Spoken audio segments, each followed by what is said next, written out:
The sign at the complex entrance reads Zaterra Luxury Apartments. The community room has a kitchen area, pool table, round stools at round tables, a sofa, and an outdoor area. Another community room has seating and a lot of art on the walls. Another has fuzzball, shuffleboard, a large Connect 4, as well as a TV and table and chairs. The meeting room has a round table with upholstered chairs and a glass door that closes. The gym has exercise machines, weight machines, and free weights. Another room in the gym has kettlebells, a punching bag, and 2 stationary bikes, as well as a short rock climbing wall. The covered outdoor area has ping pong, tables and chairs, and a TV. A swimming pool with deck chairs and cabanas. A row of deck chairs is on a grass area, and there's a cornhole game. An area near the pool has tables and chairs and built-in barbecue grills. The apartment model has neutral walls with light trim, tile floors, a ceiling fan, and a door off the living area to a balcony.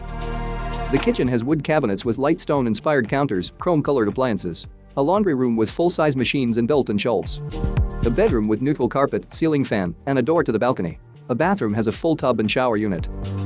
A large jungle gym on grass, a covered area with a fountain for kids to run under. A second swimming pool area. A fenced-in dog run with a bench.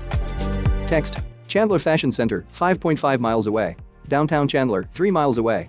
Tumbleweed Park, 1.5 miles away. It has many tennis courts. Fry's Food and Drug, 1.5 miles away. Paseo Vista Rec Area, 2.5 miles away.